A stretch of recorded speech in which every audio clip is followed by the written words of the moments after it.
নমস্কাৰ কথা পাতো আহক এই শিতানলৈ আপোনালোক আটাইকে মই অৰ্চনাই আদৰণি জনাইছো আমি কথা পাতি আছো আৰু আমাৰ মাজত বিভিন্ন কথা আহি আছে বিভিন্ন বিষয়ত কথা পাতিবলৈ যেন হুৰুঙা থাকি গৈছে আমি যত্ন কৰিছো আৰু মই বিশ্বাস কৰো যে এই মনৰ মাজত লৈ ফুৰা কথাখিনি যেতিয়া আমি ক'ব পাৰিম খুলি ক'ব পাৰিম তেতিয়া হলে বহুত উপকৃত হয় এই যে আপোনালোকে চাই আছে খুব কম দিনৰ ভিতৰত মই লক্ষ্য কৰিছো যে বেছিকৈ চাইছে আপোনালোকে ভিডিঅ'বোৰ এই কথাটোৱে বুজাই দিছে যে কথা পতাৰ এই বিষয়টো আপোনালোকৰো ভাল লাগিছে কেতিয়াবা আপোনালোকৰ মাজৰো কাৰোবাৰ লগত মই কথা পাতিবলৈ ভাল পাম আপোনালোকে জনাব আজি আন এটা বিষয় লৈ আহিছো এতিয়ালৈকে মই এইটো বিষয়ত মোৰ ভিডিঅ'ত কথা পতা নাছিলো কিন্তু মনেৰে ভাবি আছিলো কোভিড-19ৰ সময়ছোৱাত আমাৰ নাট্যকৰ্মীসকল কেনে আছে এতিয়াতো কোনেও নাটক চাবলৈ নাহে নাটক এখন কৰাৰ কথা ভাবিব নোৱাৰে কিন্তু কিছুমান মানুহ আছে হয়তো নাটক এখন কৰি বা নাটকৰ বিষয়টোৰ লগত এনেকুৱাকৈ জড়িত হৈ আছে আৰ্থিক দিশটোৰ সাংঘাতিক কথা এটা আহি পৰিছে মই এনে এগৰাকী নাট্যকৰ্মীৰ সৈতে মোৰ পৰিচয় আছে বা মই কিছু ঘনিষ্ঠতা আছে বুলি ক'বলৈ ভাল পাম অন্তত আন্তৰিকতাৰে আমি ঘনিষ্ঠ বুলি ক'বলৈ ভাল পাম আৰু যাৰ চিন্তাই যাৰ কামে আমাক তেখেতৰ প্ৰতি আকৰ্ষিত কৰে আজি কেইবা বছৰৰ পৰা তেখেতৰ নাটক চাইছো তেখেতৰ পৰিচালনাত নাটক চাইছো তেখেতৰ বিষয়ে পঢ়িছো জানিছো বুজিবলৈ যত্ন কৰিছো জিৰচং থিয়েটাৰৰ স্ৰষ্টা ৰবিজিতা গগৈ ৰবিজিতা বা আজি আমাৰ লগত আছে ৰবিজিতা বাৰ লগত আমি কথা পাতিম আপোনালোকে স্ক্ৰীনত দেখিয়ে আছে ৰবিজিতা বাৰ কিছু কামৰ আমি অকনমান এটা সৰু ভিডিঅ' কৰি আপোনালোকক দেখুৱাবলৈ যত্ন কৰিছো বা নমস্কাৰ নমস্কাৰ কেনে আছা আছো বা ভালে আছো আৰু এতিয়া আপোনাক দেখিটো মোৰ খুব ভাল লাগিছে আপুনি পেকক পিন্ধি আছে নহয় তোমাৰ লগত কথা পাতিবলৈ আজি মই জুমত আহিম তো মই ভাবিলো এই কাৰণে অলপ কাৰ্বি ড্ৰেছ পিন্ধি লওঁ আজি আৰু দিনবোৰ এনেকুৱা গতিকে নিজকে অলপ এনেকৈ নিজকে ফ্ৰেছ কৰি ৰাখিবলৈ চেষ্টা কৰি থাকো হয় হয় খুব ধুনীয়া লাগিছে আপোনাক মানে গোটেই কাৰ্বি জনজাতীয় সাজত বৰ ভাল লাগিছে আপোনাক আৰু এই যে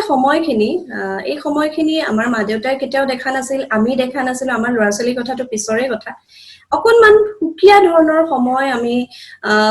বহুত কথা ভাবিব লগা হৈছে আৰু প্ৰত্যেকৰ জীৱনত কিছু বেলেগ হৈ গৈছে কথাবিলাক আপোনাৰ সোশ্যাল মিডিয়া আপডেট পাই আছো এটা বিশেষ কথা আপডেটৰ মাজত এটা বিশেষ বাক্যই মোক বৰকৈ চুই আছে আসলে মই মোৰ কথাৰ আৰম্ভণি সেই বাক্যটোৰ পৰাই কৰিব বিচাৰিছো শিল্প এটা কৰ্ম নহয় নেকি আপুনি লিখিছে কিয় লিখিলে কিয় ভাবলে কথাটো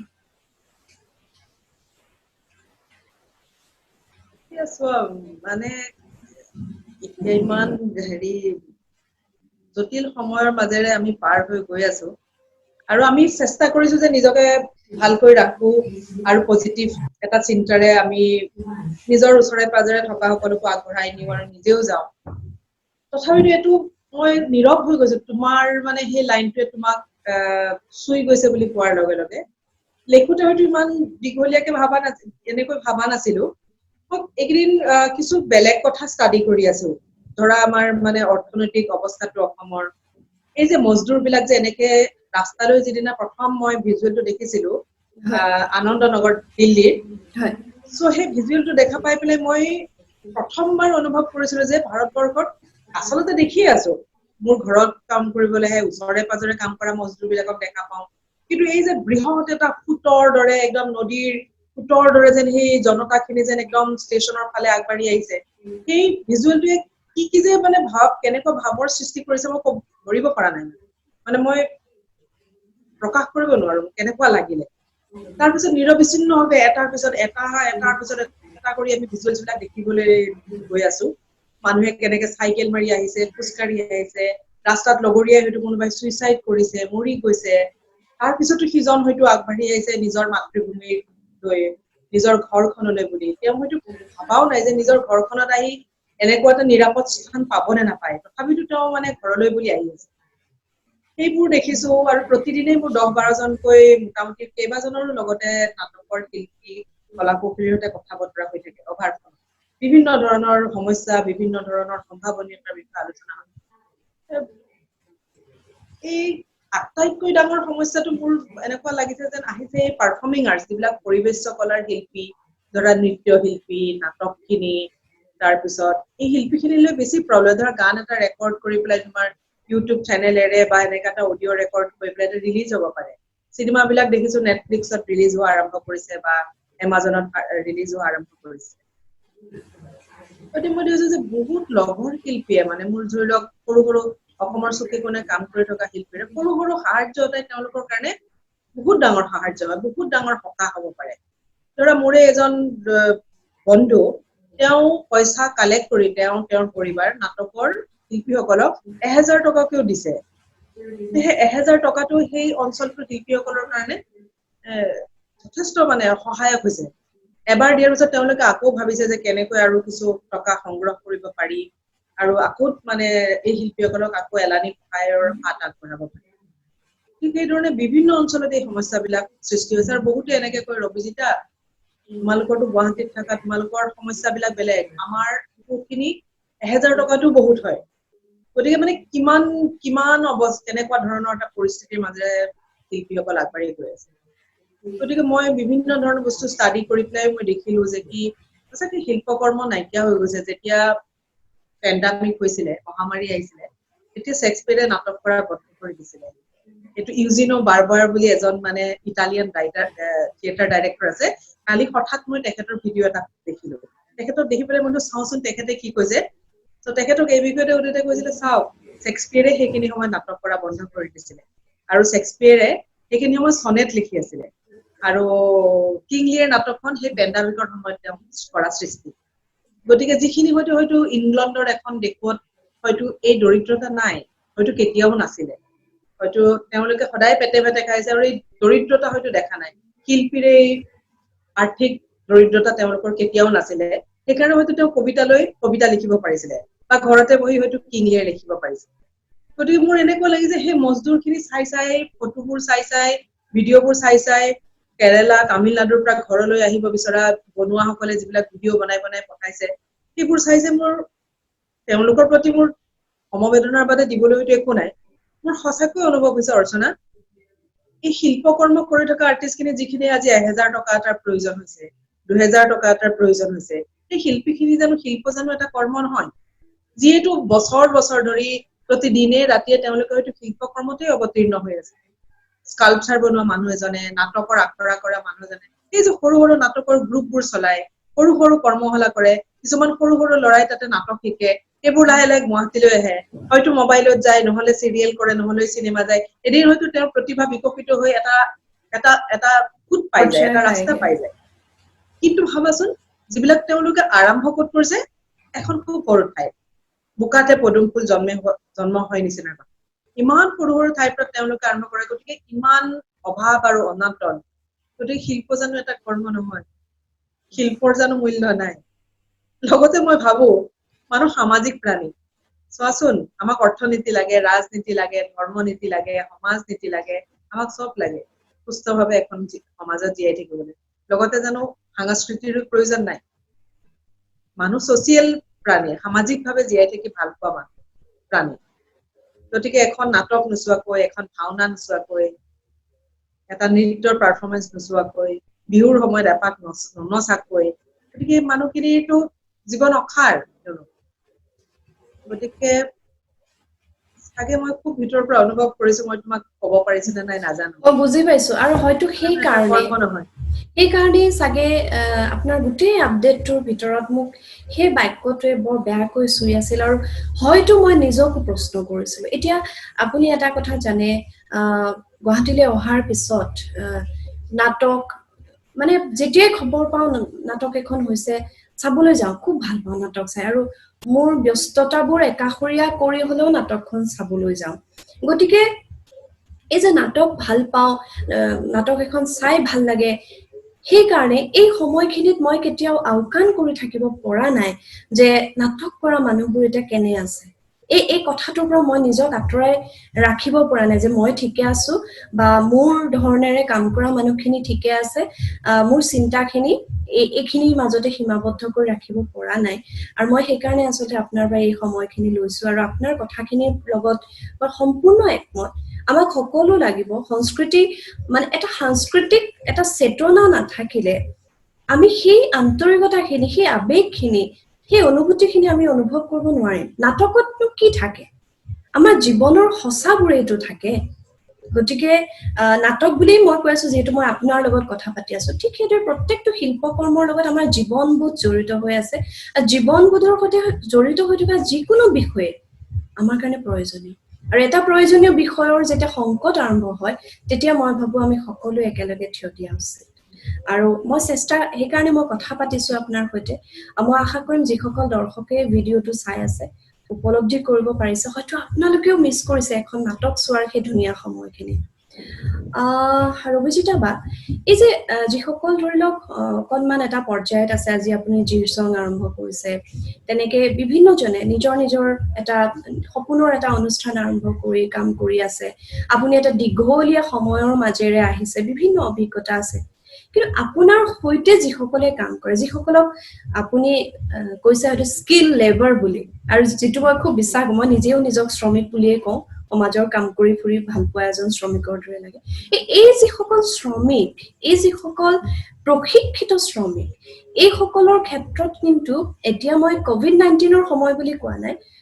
এনেকুৱা ধৰণৰ ব্যৱস্থা এটা মই অৱশ্যে আছে যদিও মই ইমান নাজানো যে কিবা বিপদ আপদ হলে তেওঁলোকৰ কাৰণে অকণমান সহায় আগবঢ়াব পৰা কিবা বিশেষ ব্যৱস্থাৰ কথা মই গম নাপাওঁ। আছে নেকি বা তেনেকুৱা ব্যৱস্থা, যে কিবা এটা পুঁজি এটা? পুঁজিৰ কথা কৈছা যে এনেকুৱাতো কোনো ধৰণৰ এটা শিল্পী সাহাৰ্য নিধি বুলি এটা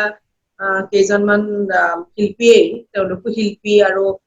শিল্প ভাল পোৱা সাধকে তেওঁলোকে এটা অনুষ্ঠান কৰিছিলে যে শিল্পী সাহাৰ্য নিধি কৰিবলৈ। তেওঁলোকে তাৰ পৰা কিছু ডনেশ্যন সংগ্ৰহ কৰি বা বিভিন্ন ধৰণে নাটকৰ এটা ফেষ্টিভেল পাতি কিছু টকা সংগ্ৰহ কৰি, যেতিয়া ধৰক কোনোবা এজন অসুখত ভোগে বা দুৰাৰোগ্যত ভোগে বা এটা ক্ৰিটিকেল হেল্থ কণ্ডিশ্যনত যায় আৰু তেওঁলোকৰ ফাইনেন্সিয়েল কণ্ডিশ্যনো ক্ৰিটিকেল, গতিকে তেনেকুৱা মানুহক কিছু তেওঁলোকে আৰ্থিকভাৱে সহায় সহযোগিতা আগবঢ়ায়। তাৰোপৰি মুখ্যমন্ত্ৰী সাহাৰ্য পুঁজিটোৰ পৰা বিভিন্ন সময়ত মাজে মাজে দি থকা হয়, সেই কথাটো আমি সকলোৱে জানো। তাৰ বাদে ধৰা প্ৰব্লেম আছে, ধৰা এটা চিষ্টেমৰ নিৰ্মাণ কৰাটো খুব প্ৰয়োজন হৈ যায়। এতিয়া ধৰা কিমান MSR নাটকত, যিটো MSR বুলি কয়, মানে নাটক কৰ্ম MSR বুলি ক'ব বুজাই নাই, নোখোজো যে, কাৰণ MSRটো নহয়, তেওঁ হয়তো সেই তাৰে 2000 টকা এটা কমাইছে বা 1000 টকা এটা কমাইছে, তেনেকেই স্কিল লেবাৰ খিনি তেনেকেই আছে। গতিকে তেওঁলোকৰ পেমেন্ট ধাৰ্য কৰি থোৱা হোৱা নাই, তেওঁলোকে এটা শ্ব' কৰি কিমান পাব তেনেকুৱা ধাৰ্য কৰিব পৰা অৱস্থা এটাই অহা নাই। কাৰণ যিবিলাকে নাটক কৰি আছে বা নাটক কৰিয়ে হয়তো পইচা অৰ্জন কৰিছে, তেওঁলোকে হয়তো এনেকুৱা এটা ফাইনেন্সিয়েলি প্ৰপাৰ চিষ্টেম এটা, যেনেকৈ ধৰা ইলেক্ট্ৰিচিয়ান এজনৰ ফিজ হওক বা এনেকুৱা ধৰণে ফিজ বিলাক নিৰ্ধাৰিত হৈ থকা নাই। গতিকে সেইটো এটা প্ৰব্লেম আছে। তুমি যিহেতু এইটো জানিব বিচাৰা যে তেনেকুৱা একো নিধি নাই, তেনেকুৱা কোনো সাহাৰ্যৰ পুঁজি নাই, এই শিল্পীসকলৰ কথা কেতিয়াও চৰকাৰকো মই ঠিক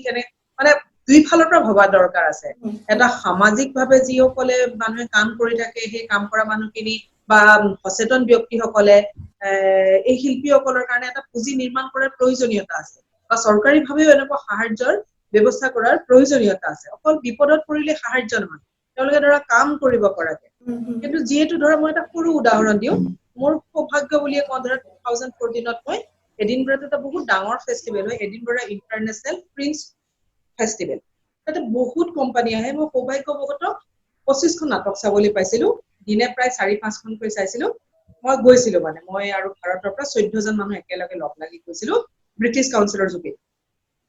তেওঁলোকৰ লগত কথা পাতি থকাৰ সময়ত এইবিলাক কথাই ওলাইছিলে যে আমি লণ্ডনৰ আৰ্টিষ্ট, ইণ্ডিয়ান আৰ্টিষ্ট এনেকে মিলি পেলাই কাম কৰিব পাৰে নেকি, এইবিলাকক কলাবৰেটিভ আৰ্ট বুলি কয়। আজিকালি নাটকৰ বিভিন্ন ধৰণৰ আৰম্ভ হৈছে, ডিভাইচ প্লে, কলাবৰেটিভ, বিভিন্ন আৰ্টিষ্টে মিলি পেলাইও কাম কৰিব পাৰি। ধৰি লোৱা এজন আৰ্কিটেক্ট আৰু এজন নাটকৰ শিল্পীয়ে মিলিও এখন নাটকৰ নিৰ্মাণ কৰিব পাৰে। গতিকে এইবিলাক কথাবিলাক ফিক্স হৈ থকা নাই যে আগৰ নিচিনাকে এখন নাটক লিখিবই লাগিব, নাটকখন থাকিলেহে যে আমি এটা নাটকখন ভাস্কৰ নাট্য মন্দিৰ বা ৰবীন্দ্ৰ ভৱনত কৰিব পাৰিম, তেনেকুৱা নহয়। কোনোবা এজন আৰ্টিষ্টৰ লগত এনেকুৱা সমুদ্ৰ কাজল শইকীয়া এওঁলোকে বিভিন্ন ধৰণৰ কাম কৰিছে পাব্লিক আৰ্ট আহিলে হয় গতিকে তাত যাওঁতে মই এটা দেখিলো যে তেওঁলোকৰ লণ্ডনত আৰু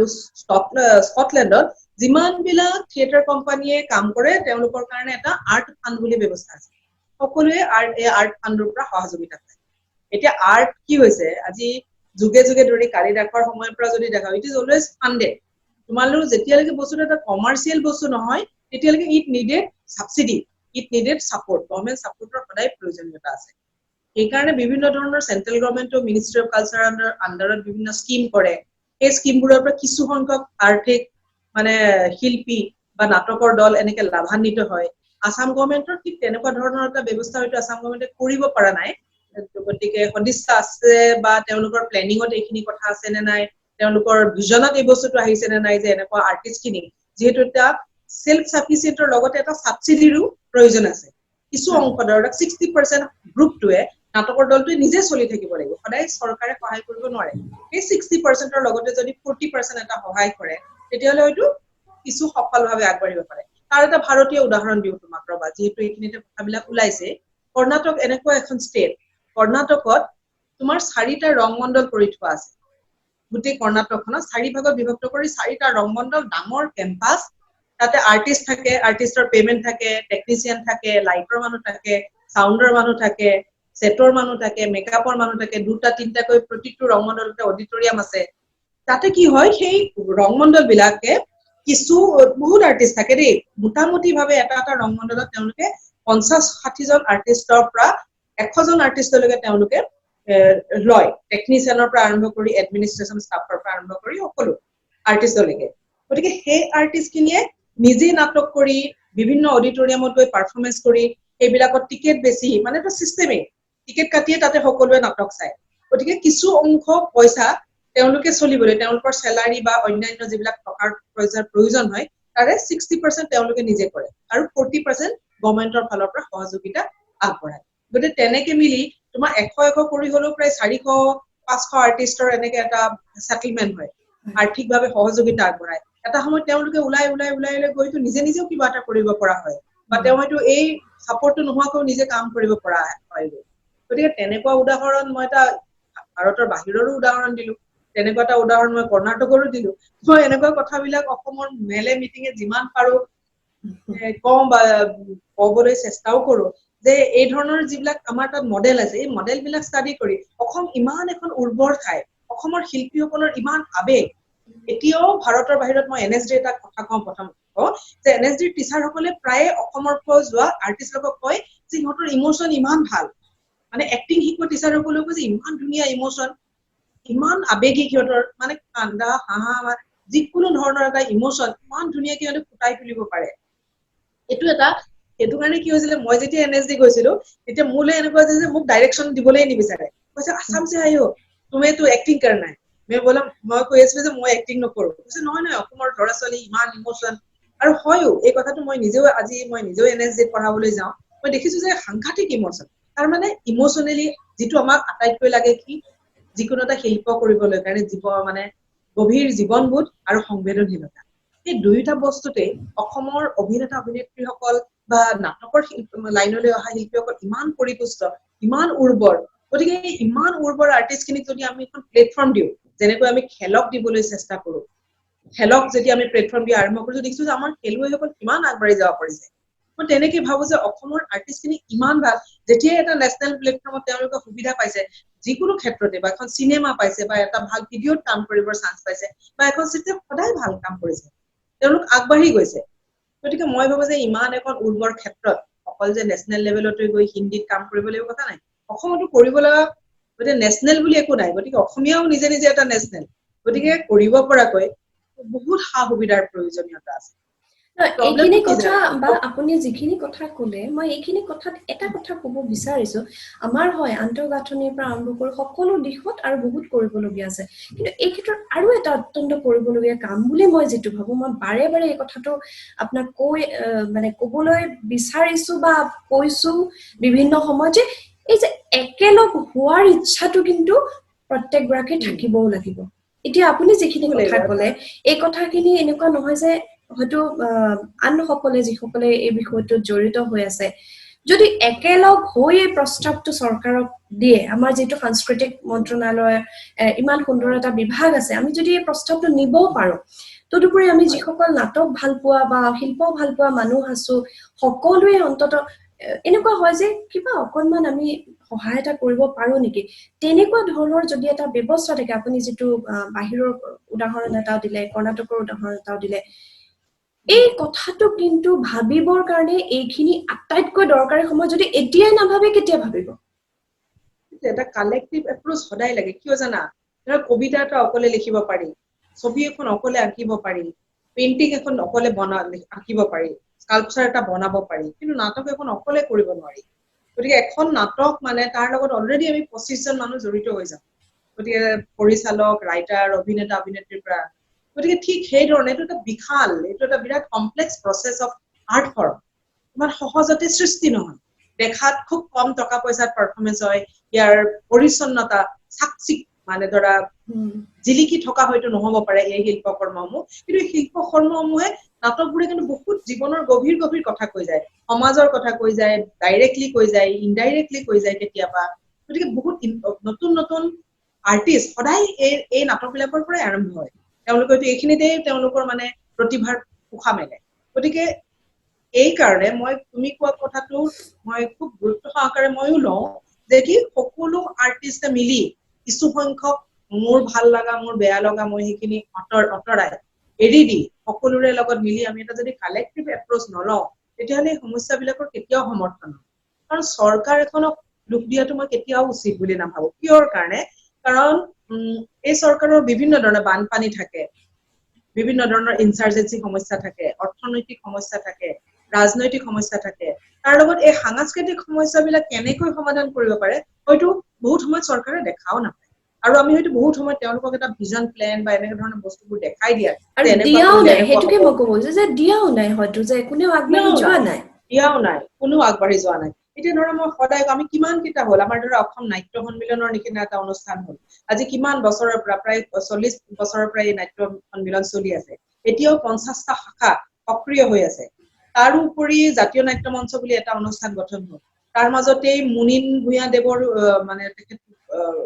তেখেত ডিব্ৰুগড় ৰেডিঅ'ত কাম কৰিছিলে তেখেতক সকলোৱে জানে তেওঁ তিনিখন ধুনীয়া নাটক লিখি থৈ আমাক দি থৈ গৈছে ফৰজাৰ নাটকখনৰ কালেকশ্যনত তিনিখন ধুনীয়া নাটক দি গৈছে গতিকে তেখেতেও এটা চেষ্টা কৰিছে এনেকে কালেক্টিভ এটা এপ্ৰোচ কিন্তু এনেকুৱা মই ভাবো যে এতিয়া খুব মানে সময় সমাগত আৰু লকডাউনৰ সময়ত ময়ো এইখিনি কথা লিখাৰ এটা কাৰণ হৈছে যে কি এইখিনি কথা আকৌ এবাৰ জুকিয়াই চাবলৈ যেন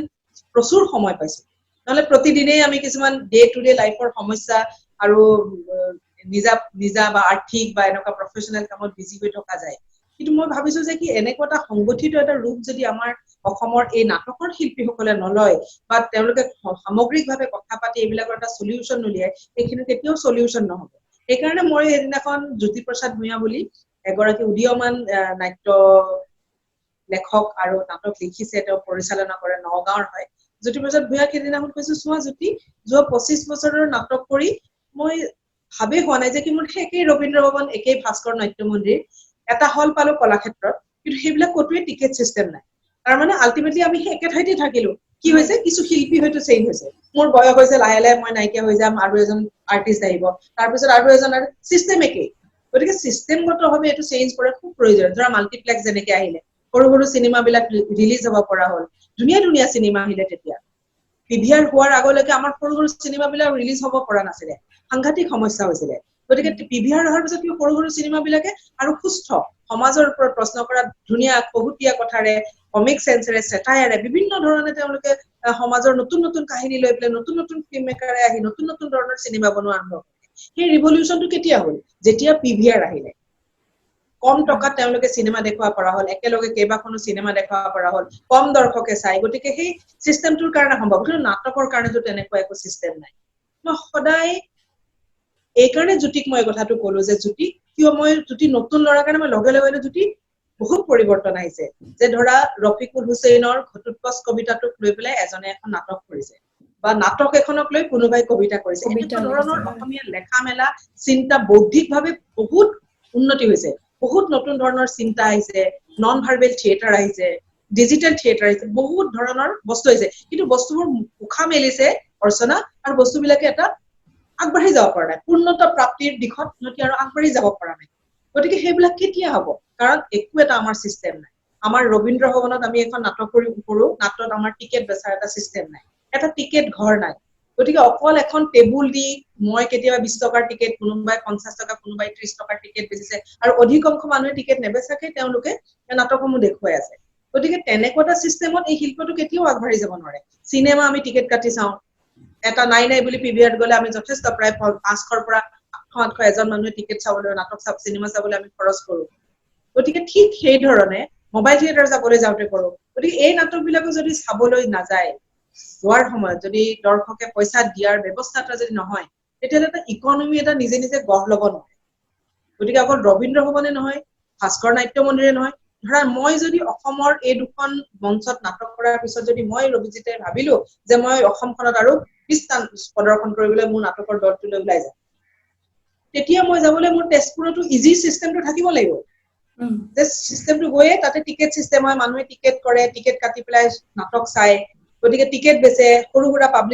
পাব্লিচিটি হয়, বেনাৰ লাগে, হৰ্ডিং লাগে। তেনেকুৱা এটা যদি চিষ্টেম নহয়, নাটক তেনেকে ধৰে তেজপুৰ, তেনেকৈ শিৱসাগৰ, যোৰহাট, তেনেকৈ বিশ্বনাথ চাৰিআলি, জামুগুৰিহাট, এনেকৈ গোটেই অসমখনত কিছুমান যেনেকৈ মিনি চিনেমা হলৰ আমি কথা পাতিছো অৰ্চনা, ঠিক সেই ধৰণে এই নাটকৰ কাৰণে তেনেকুৱা অডিটৰিয়ামৰ খুব প্ৰয়োজনীয়তা আছে। মই আজিও কওঁ যে আজি আমি যতীন বৰাক কিমান ভাল পাওঁ, কিমান ধুনীয়া অভিনয় কৰে। আজি যতীন বৰাই এনেকেই নাটক কৰি ওলাই গৈছে। গতিকে এজন শিল্পীৰ আৰম্ভণি ক'ত? তেওঁৰ এই নাটক বিলাকতে তেওঁৰ শিল্পীৰ আৰম্ভণি, আৰু তেওঁ গৈ পেলাই আজি এজন অসমৰ হয়, এই কথাটো কিন্তু মানে আচলতে তেখেতৰ পৰা আমি আশা কৰো, নহয় জানো? এই ধৰণৰ কথাবোৰ চিন্তা কৰিবই লাগিব। নহয়, যতীন বৰাই হয়তো চিন্তা কৰিব পাৰে যে তেওঁ এখন ফিল্ম ফেডাৰেচন বৰ্ডৰহে তেওঁৰ প্ৰেচিডেণ্ট, মই তেওঁ কৰিব লাগে বুলি কোৱা নাই। নহয়, তেওঁৰ পৰ্যায়ৰ পৰা যাব পাৰে, বা তেওঁৰ পৰ্যায়ৰ পৰা এই কথাখিনি যাব পাৰে। যিহেতু এনেকুৱা হয়, আমি এতিয়া কিবা এটা ক'লে কামটো নহ'ব। যেতিয়া কোনোবা কিবা এটা দায়িত্বত থাকে, তেতিয়া কিন্তু ভাবিব পাৰে। এনেকুৱা নহয় যে মই এইটো বিভাগতহে আছো, মই এইটো বিভাগৰ কথা চিন্তা নকৰিম, এনেকুৱাতো নহয় কথাবিলাক। মই আশা কৰিম যতীন বৰা আমাৰ খুব মৰমৰ অভিনেতা, আমি তেখেতক এতিয়াও গ্ৰহণ কৰো এগৰাকী খুব চিৰিয়াছ শিল্পী হিচাপে। গতিকে ভাবি চাব, কাৰণ এইটো এটা কালেক্টিভ এটা উদাহৰণ। তেনেকে সকলো শিল্পীয়ে, অধিকাংশ শিল্পীয়ে এই নাটকৰ পৰা ওলাই গৈ পেলাই যিবিলাক আজি এজন খুব ডাঙৰ খুব এটা কিবা চিনাকি মুখ অসমীয়া চলচ্চিত্ৰৰ বা অসমীয়া ধাৰাবাহিকৰ বা অসমীয়া ভিডিঅ' বিলাকৰ বা মোবাইল থিয়েটাৰৰ মৃদুল ভূঞা, মোৰ লগত একেলগে আমি নাটক কৰা আৰম্ভ কৰিছিলো। মৃদুল ভূঞা আজি কিমান এটা পৰিচিত মোবাইল থিয়েটাৰৰ তেওঁ এখন হয় নাই মুখ। গতিকে সকলোবিলাক মই ক'ব খোজা কথা হৈছে এই পৰাই ওলাই যায়। তাৰমানে এইটো এটা এনেকুৱা এখন থিয়েটাৰটো এনেকুৱা এটা উৰ্বৰ ক্ষেত্ৰ, ইয়াৰ পৰাই গৈ সকলো ডাঙৰ ডাঙৰ এটা আদিল হুছেইন, আদিলো এইবিলাক ক্ষেত্ৰৰ পৰা ওলাই গৈ পেলাই তেওঁ গৈ পেলাই লাহে লাহে গৈ পেলাই তেওঁ আজি গোটেই কিমান আমাৰ গোটেই পৃথিৱীৰে এজন মৰমৰ শিল্পী হৈ গৈছে, নহয় জানো? গতিকে এই ক্ষেত্ৰখনত মই ক'ব খুজিছো যে কি চৰকাৰ আৰু আমাৰ সকলো বিউৰ'ক্ৰেট, যিসকল আৰ্ট বিউৰ'ক্ৰেটত আছে, তেওঁলোকে এই কথাবিলাকক বা প্লেনিঙত আছে, যিবিলাকে এইবিলাক প্লেনিং কৰে, গভৰ্ণমেণ্টৰ প্লেনিঙৰ প্ৰচেছত আছে, তেওঁলোকে কথাবিলাক মই গুৰুত্ব সহকাৰে ল'ব লাগে বুলি ভাবো। কাৰণ ইমান ধুনীয়া ক্ষেত্ৰ, উঠি অহা শিল্পীসকলতো ইয়াতেই মৰহি যায়। বহুত শিল্পী আগবাঢ়ি যাব নোৱাৰে, তেওঁলোকৰ ইমান প্ৰতিভা আছে, ইমান ধুনীয়া লিখে, মই লিখিব নোৱাৰো অৰ্চনা, ইমান ধুনীয়াকৈ মই লিখিব নোৱাৰো। কিন্তু আজিকালি ইমান ধুনীয়া ধুনীয়া ৰাইটাৰ অসমত দেখা পাইছো। মই লকডাউনত কেইবাজনো নতুন নাট্যকাৰৰ নাটক কৰিলো, ইমান ধুনীয়া লেখে, ইমান ধুনীয়া শব্দৰ প্ৰয়োগ, আৰু বাক্যবিলাকত ইমান ধুনীয়া অসমীয়াত্ব আছে। গতিকে সেই শিল্পবিলাকক মোৰ মতে মৰহি যাবলৈ দিয়া উচিত নহয়। ইতিমধ্যে বহুত অকণমান মোহভংগ হৈছে বহুতৰ, যে এটা একদম শুনিবলৈ ভাল নলগা কথা যদিও বা এনেকুৱা হয় যে অকল নাটক কৰি খাব নোৱাৰি। মই বহুতৰ মুখত এই কথাটো শুনিছো। হয়তো মই সৰু ঠাই এখনৰ পৰা আহিছো, মোৰ ঠাইৰে কোনোবাই খুব ভালকে এই শিল্পটোৰ লগত জড়িত হৈছিল আন্তৰিকতাৰে, তাৰপিছত এদিন এনেকুৱা হ'ল যে নাই, নাটক কৰি অকল খাব নোৱাৰি, কিবা এটা চাকৰি লাগিব বা কিবা এটা মোৰ কৰিব লাগিব। কিন্তু তাৰ ফলত কি হ'ল, তেওঁ যিমান গভীৰভাৱে এই বিষয়টোত সময় দিছিল, সময় দিব নোৱাৰা হ'ল। আৰু যেতিয়াই মানুহে একেলগত 2-3টা কাম কৰিব লগা হয়, তেতিয়া এটা কামতো সেই দক্ষতাখিনি নথকা হয়। এনেকে আমি হেৰুৱাই আছো। গতিকে আজি আপুনি যিখিনি কথা কৈছে, এই কথাখিনি আচলতে সকলোৰে মনৰ কথা হ'ব যদি অকমান গভীৰভাৱে ভাবে আমি যিসকলে কৰিব পাৰো নকৰাকৈ এতিয়া আৰু অন্তত নকৰাকৈ থাকিব নালাগে যিসকলৰ হাতত মানে এনেকুৱা ধৰণৰ সুবিধা আছে যে কিবা এটা কৰি দিলে কামটো কৰাত সহজ হয় আপোনালোক অকমান আগবাঢ়ি আহক এইখিনিত সহায় কৰক আৰু দুৰ্যোগৰ সময় সদায় সুযোগৰ সময় হিচাপে ব্যৱহাৰ কৰিব পৰা এটা পৰিৱেশ ব্যৱহাৰ কৰিব। বিশেষকে হয়। হোৱা উচিত আৰু মই ভাবো যে এইখিনি সময়ত আমি এই কথাবোৰ ভাবিব লাগিব আজি ৰবিজিতা বাই কৈছে এনেকুৱা নহয় যে এই কথাখিনি অকল ৰবিজিতা বাৰ কথা তাৰ লগত গোটেই শিল্পটোৰ মানুহখিনিৰ কথা জড়িত হৈ আছে নিৰাপত্তাৰ কথা জড়িত হৈ আছে আৰু সকলোতকৈ ডাঙৰ কথা এই শিল্প কৰ্মটোক আৰু বহুত বেছি ভালকৈ সাধনা কৰিবৰ কাৰণে যিমানখিনি সুযোগ সুবিধাৰ দৰকাৰ সেই কথাটো জড়িত হৈ আছে আৰু সদায় ভাল বস্তু এটাৰ আদৰ কিন্তু সকলো ঠাইতে সকলো সময়ত থাকে নহয় জানো ৰবিজিতা বা হয় হয় হয় হয় হয় হয় আহ, এইখিনি কথা আচলতে মই ভাবো আজিৰ ভিডিঅ'টোৰ এইখিনি একদম প্ৰত্যেককে চাবলগীয়া কথা বুলি মই ভাবিছো মই কোৱা নাই যে মই কৰিছো কাৰণে কিন্তু যিখিনি কথা আহিছে এইখিনি বৰ দৰকাৰী কথা সময়ৰ কথা এতিয়াৰ সময়ৰ কথা আৰু সকলো সময়ৰ কাৰণে এই কথাখিনি যাতে মানুহে গুৰুত্ব সহকাৰে লয় ৰবিষ্টা বা চব কাম হয় হয় কওক পটকৈ ক'ব বিচাৰিছো এই ধৰা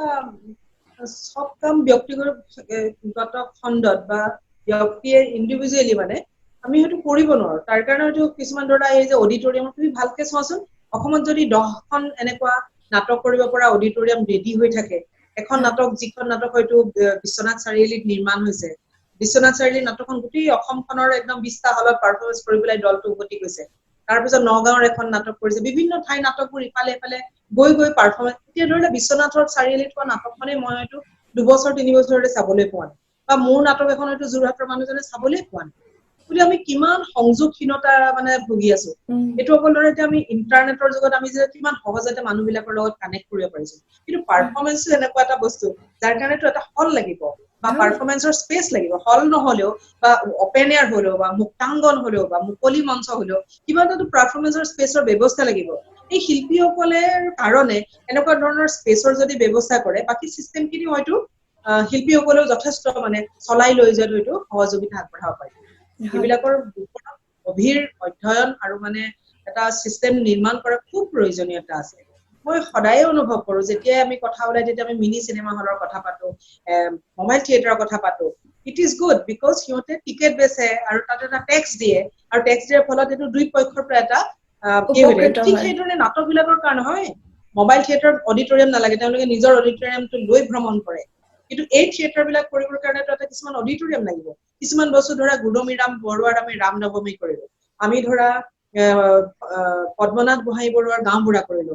তুমি ধৰা আমি আকৌ বেলিমাৰ কৰিবলৈ আৰম্ভ কৰিলো লক্ষ্মীনাথ বেজবৰুৱা এই নাটকখনটো মোবাইল থিয়েটাৰৰ ফৰ্মেটত হ'ব নোৱাৰে গতিকে সেই এনেকুৱা ধৰণৰ অডিটৰিয়াম বিলাক সকলো ঠাইতে আছে কেলকাতাত এটা ধুনীয়া চেইন চিষ্টেম আছে গোটেই ৱেষ্ট বেংগলখনত বিভিন্ন ঠাইত গৈ সেই দলবিলাকে নাটক পৰিবেশন কৰিব পাৰে গতিকে ঠিক সেই ধৰণৰ অকল কেলকাতাই নহয়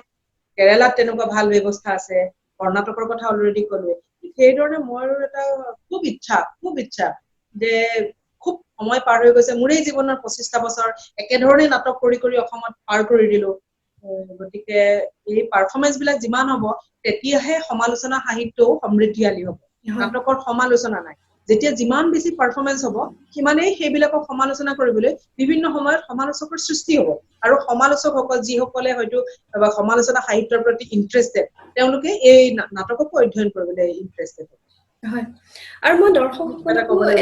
এটা কথা বা মই অনুভৱ কৰো যে এখন ভাল নাটক এই আপুনি যিটো মাননীৰ কথা কৈছে কোনো দৰ্শকে হয়তো সেই কথাটো এনেকে নলব যে পইচা দি নাচাও যদি নাটকখন ভাল নাটক চাবলৈ যোৱা দৰ্শকে নাটকক বুজি পোৱা দৰ্শকে কিন্তু কেতিয়াও তেনেকৈ নাভাবে গতিকে এই যি য'ত এনেকুৱা ব্যৱস্থাসমূহ নাই সেই ব্যৱস্থাসমূহ হ'ব লাগে অকল স্পন্সৰৰ পৰা অহা টকাখিনিৰে কিন্তু শিল্পীসকলৰ যিসকলে ইমান শ্ৰমদান কৰিছে ইমান জড়িত হৈছে সময় দিছে আৰু হয়তো সেইখিনি সময়ত কৰিব পৰা আন কামসমূহ বাদ দি কৰিছে গতিকে তেওঁলোকৰ সেই শ্ৰমটোৰ এটা মূল্য আছে সেই মূল্যটো আমি প্ৰত্যেকেই দিয়া উচিত এই কথাখিনি মই দৰ্শকৰ কাৰণেও কৈছো আমি সকলোৱে এই কথাটো এনেকৈ ভাবিব লাগে আমি যদি কিবা এটাৰ পৰা আমাৰ মনবোৰ ভাল লাগিছে কিবা এটা লৈ আমি উভতিছো আমাৰ মনৰ মাজত প্ৰশ্নৰ সৃষ্টি হৈছে ভাৱৰ সৃষ্টি হৈছে আমাৰো এইখিনি কৰিবলগীয়া আছে বা এইটো এটা এনেকুৱা বিষয় আৰু বহুত কথা ওলাই থাকিব আৰু মই ভাবো আজি এটা চিন্তাৰ বাট মুকলি হৈছে এই বিষয়টো নিশ্চয় চাই থকা সকলৰ মাজৰ পৰা আৰু কোনোবাই ভাবিব ভাববোৰ ইজনৰ পৰা সিজনলৈকে যাওক মোক সেইটোৱে উদ্দেশ্য অকনমান আপোনাৰ আগৰ সময়খিনিলৈকে যাব বিচাৰিছো ডিফুত আপোনাৰ বোধ কৰো প্ৰথম 10 বছৰ মান গৈছে নেকি জীৱনৰ মানে এছোৱা সময় পাৰ হৈছে নহয় ডিফুত আপোনাৰ লৰালি কালটো হয় হয় ডিফুটো মানে আমাৰ জন্মই ডিফুত আমাৰ পৰিয়ালটোৰ মা দেউতা তেওঁলোক মা গোলাঘাটৰ পৰা দেউতা তিতাবৰৰ পৰা আহি পেলাই তাতে স্কুল বিলাকত দেউতাহঁতক সেইখিনিও চাকৰি কৰিবলৈ মাতি নিছিলে বিএ পাছ কৰাৰ পিছত দেউতাক মাতি নিছিলে আজিকালি মায়ে ভাবিব নৰ্মাল নোৱাৰা ট্ৰেইনিং কথা কৰিছিলে মা দেখুৱাই আমাক মাতি নি পেলাই চাকৰি কৰিছিলে আৰু মাক মানে ককাই আহিবলৈ দিব বিচৰা নাছিলে ইমান দূৰলৈ জংঘলৰ মাজত ক'ত গৈ তই চাকৰি কৰ 1960 দশকৰ কথা আৰু দেউতাহঁত তেতিয়াৰ পৰা তাত থাকিলে গতিকে আমাৰ ডিফুৱে আমাৰ জন্মভূমি ডিফুৱে আমাৰ মাতৃভূমি আৰু ডিফু আচলতে জন্মভূমি মাতৃভূমি নহয় আচলতে মোৰ কাৰণেতো এটা চ'ৰ্চ অফ ইনস্পিৰেশ্যন হৈ থাকিলে সদায় মোক অনুপ্ৰাণিত কৰি থাকিলে তাৰ জীৱন তাৰ মানে সাংস্কৃতিক পৰিৱেশ তাৰ যিটো বাতাবৰণ তাৰ যিটো টপোগ্ৰাফি খুব অদ্ভুত এতিয়া ভাবিলে তেনেকুৱা দিন পাবলৈ মোৰ নাই ধৰা তেতিয়া আমাৰ টিলাৰ ওপৰত আমাৰ ঘৰটো আৰু তলত আমাৰ কিছুমান নাগা মানুহ থাকে ৰেংমা নাগা মানুহ থাকে আৰু বাওঁফালে আগবাঢ়ি গৈ থাকিলে সেইপাৰে ৰংবং তেৰাং ছাৰৰ ঘৰ আৰু বহুত কাৰ্বি মানুহ থাকে সেইফালে তেৰাং ছাৰৰ বহুত ভাইটি ভন্টি বিভিন্ন মানুহখিনি সেই অঞ্চলটোত থাকে ইফালে আগবাঢ়ি গ'লে কেইঘৰমান বড়ো মানুহ আছে নেপালী মানুহ আছে আমি মই অসমীয়া সমাজৰ এই যিটো মই আজিকালি মানে অনুভৱ কৰো অসমীয়াটো আমাৰ ডেফিনেশ্যনটো মোৰ কাৰণে এনেকুৱাই আছিলে অসম বুলি ক'লে বা অসমীয়া বুলি ক'লে এইবিলাক চব মিলিয়ে গৈ আছিলে আৰম্ভণিৰ পৰা এতিয়াও মানে মই একক চিন্তাটো মই পোৱাই নাছিলো যে কি য'ত অসমীয়া ভাষা কয় বিহুৱে হয় অকল নামঘৰলৈকে যোৱা যায় গতিকে ৰাতি হলে দেওবাৰে ৰেংমা নাগা মানুহবিলাকৰ ঘৰৰ পৰা তেওঁলোকৰ চাৰ্চৰ গীতৰ শব্দ আহিছিলে এইবিলাক খুব প্ৰশ্ন হৈছিলে এইবিলাক কি এইবিলাক একদম বেলেগ ধৰণৰ শুনি ইমান ভাল লাগিছিলে আকৌ নামঘৰ গতিকে বিহু গোটেইবিলাক মিলি বাইথ পূজা পাইছে বাথৌ পূজা কমকৈ পাইছো কিন্তু আমি কাৰ্বি ৰংখেৰ পূজা পাইছো হামাংকান পাইছো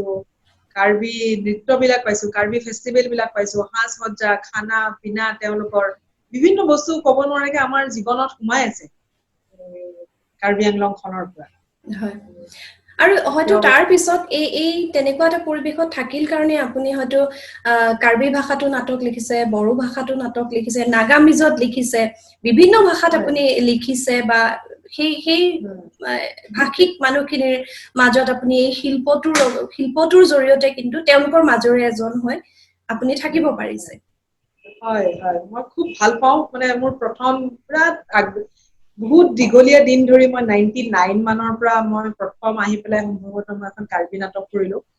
সকলোৰে চিনাকি বসন্ত দাই কাৰ্বি ৰংবীৰ কাহিনীটো লিখিছিলে বীৰেন সিংহ ছাৰে সহায় কৰিছিলে উৎসাহ যোগাইছিলে কিমান যে বীৰেন দাই এতিয়াও ইমান আগ্ৰহ মানে ইমান উৎসাহিত কৰে যে কেনেকে কৰা মোৰ খুব ইন্টাৰেষ্ট এনেকে এতিয়াও কৈ থাকে বীৰেন দাই আৰু মই নাগাও কৰিবলৈ গলো মোৰ বহুত সেইখিনি আমাৰ অসমৰ বিভিন্ন ঠাইৰ আৰ্টিষ্টে কৈছিলে কেনেকে কৰো সিহঁতৰ লগত কাম কৰিবলৈ সিহঁতৰ লগত দেখোন আমি কথা পাতিয়ে কমিউনিকেশ্যন কৰিব নোৱাৰো মই তাতে মই থাকি কাম কৰো থাকি 40 দিন 45 দিন থাকি মই কাম কৰাৰ পিছত তই কেনেকে কাম কৰ আমাৰতো কমিউনিকেশ্যনে নহয় খঙি হৈ যায় মই কৈছো গতিকে খুব অদ্ভুত অভিজ্ঞতা ভাল লগা অভিজ্ঞতা নাগালেণ্ডৰ লগত মোৰ এতিয়াও সম্পৰ্ক আছে কাম কৰি থাকো আৰ্টিষ্টখিনিৰ লগত যোগাযোগ আছে মানে আজিৰ যিগৰাকী ৰবিজিতা গগৈক আমি পাইছো সেই শৈশৱৰ পৰা হয়তো এই যে বিভিন্ন ধৰণৰ মানুহৰ লগত আপুনি এক হৈ পেলাই ডাঙৰ হ'ল আমাৰ যিটো অসমীয়াত্ব বুলি আপুনি কৈছে সঁচাকৈ সেই যিটো বহল অৰ্থত আমি আচল যিটো অসমীয়াত্ব বুলি বুজি পাওঁ তাৰ মাজত ডাঙৰ হ'ল কাৰণে হয়তো আপুনি আজি এনেকৈ কথাবোৰ ভাবিব পাৰিছে আৰু আপোনাৰ গোটেই শিল্পটোৰ ক্ষেত্ৰত আপোনাক কিন্তু সমৃদ্ধ কৰিছে এই কথাখিনি সমৃদ্ধ কৰে আৰু ব্যক্তি হিচাপে মই যেতিয়া ইফালে কাম এতিয়া মই আজি ধৰা খুব বেছি 10 বছৰ মান হ'ব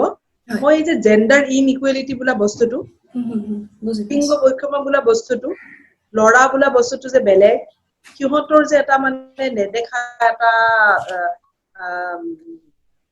অনুশাসন থাকে সমাজখনৰ ওপৰত সিহঁতৰ এটা মানে হেৰি থাকে মানে বেসিক্যালি পুৰুষতান্ত্ৰিক সমাজখনৰ কথা এই বস্তুটো মই ৰিয়েলাইজে কৰা নাছিলো ৰিয়েলাইজ নকৰাকে মই গোটেই শৈশৱ পাৰ কৰিলো মই কলেজীয়া দিন হায়াৰ সেকেন্ডাৰীলৈকে মই ডিফুত পাৰ কৰি আহিলো ইয়াত হেণ্ডিক কলেজত পঢ়ি থাকোতে মই এনেকুৱাকৈ কাম কৰিলো মই অনুভৱেই কৰা নাছিলো এই যে আমাৰ সমাজ ব্যৱস্থাৰ এই সকলোবোৰ বস্তু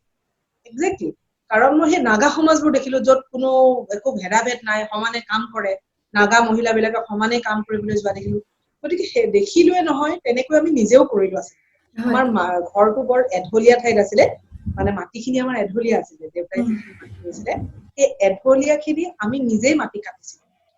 আমি তিনিটা ভাই ভণ্টিয়ে আমি মায়ে কাটে কোৰ লৈ কাটে দেউতাই কাটে আমি সেই নুনিয়াবিলাকৰ লগত সেইখিনি আমাৰ নুনিয়াৰ সেই মানে বেতৰ নিচিনা এনেকুৱা কিছুমান হেৰি আছিলে গামলা নিচিনা আছিলে এই গামলাবিলাকত নিজেই মাটি মানে কৰিছো গতিকে কোৰ মৰা এনেকুৱা কিবা কাম কৰিব যোৱা চিলিণ্ডাৰ অনা বজাৰ কৰা এই কথাবিলাক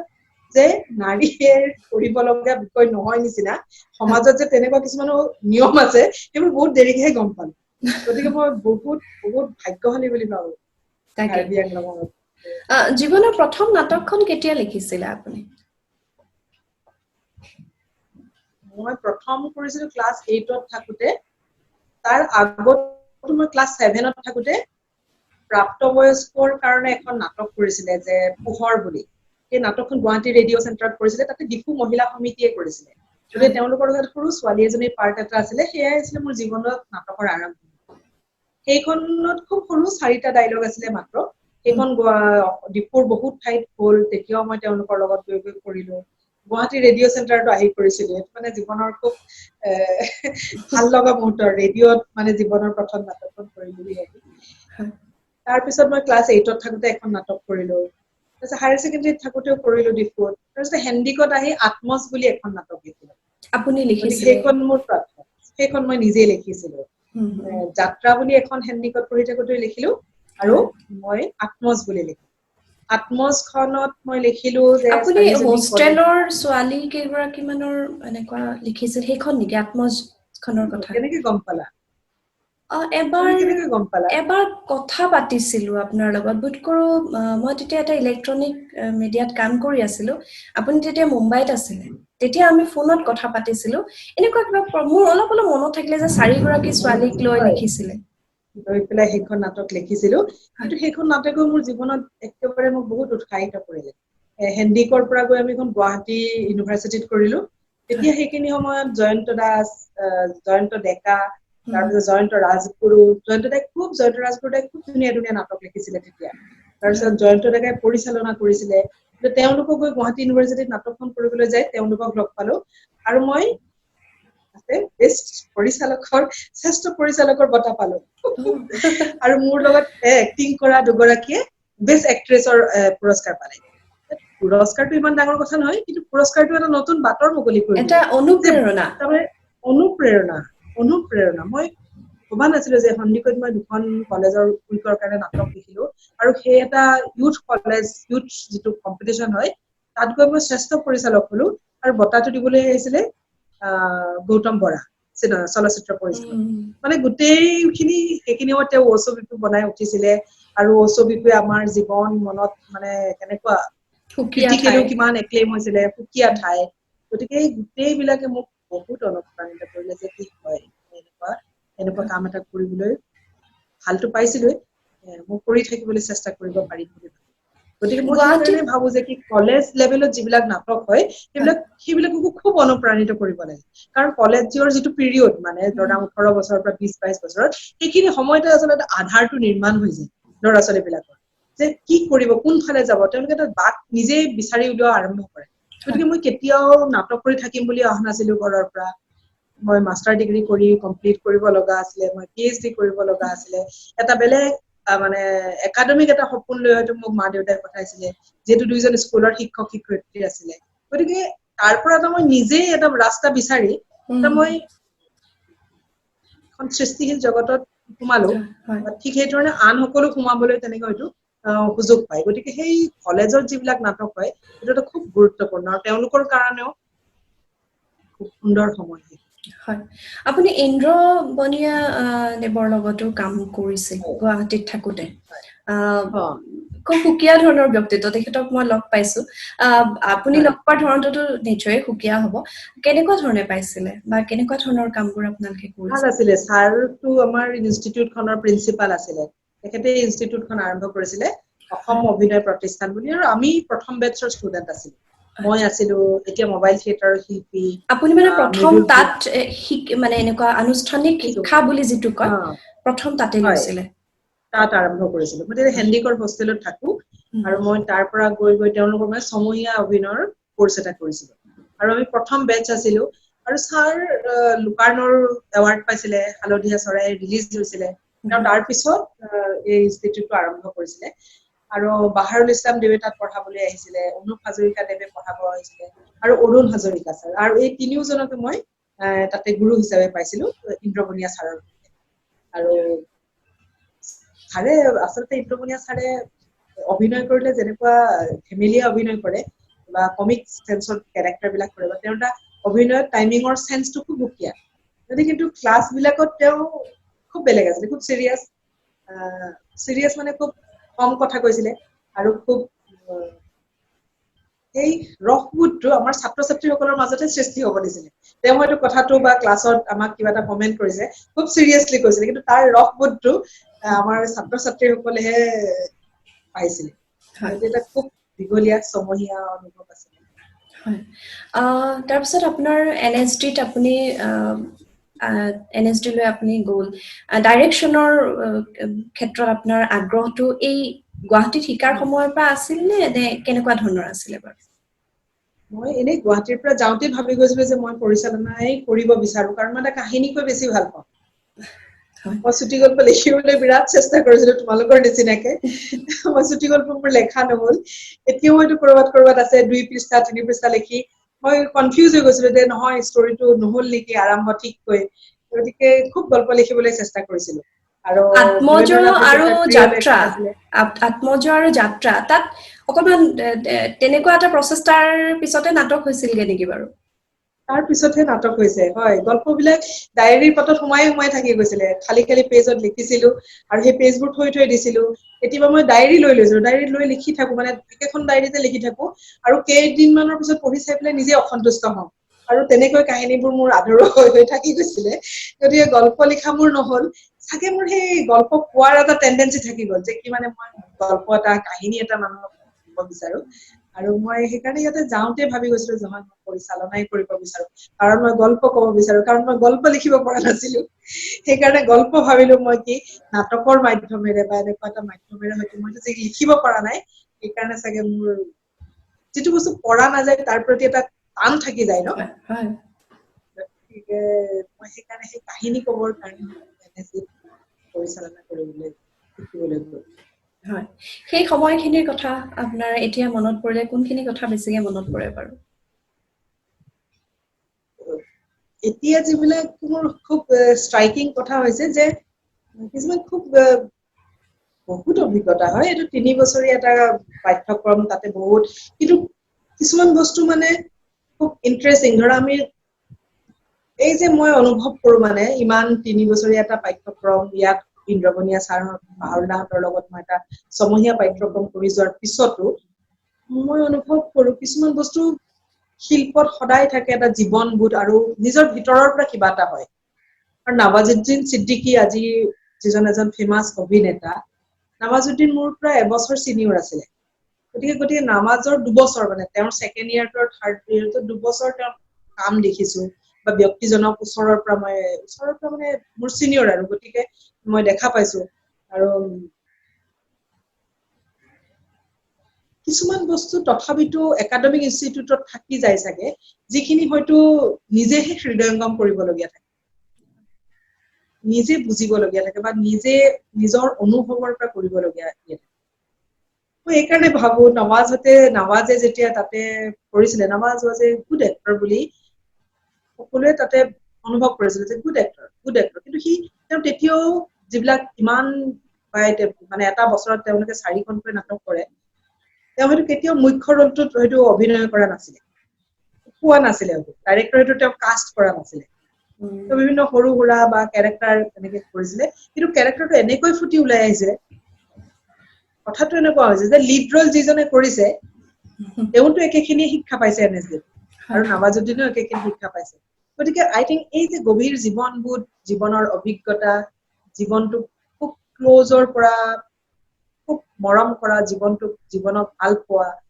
সেইবিলাকৰ পৰা হয়তো শিল্পত এনেকুৱা এটা টাচ দি থাকি যায়, অভিনয়ৰ ক্ষেত্ৰতে হওক বা সেই বস্তুবিলাক আজিকালিৰ দিনত মই এই অলপ দিনৰ পৰা সেইবিলাক কথাই ভাবি আছো যে কিছুমান বস্তু এতিয়াও আছে যিবিলাক হয়তো একা ইনষ্টিটিউটে শিকাব নোৱাৰে,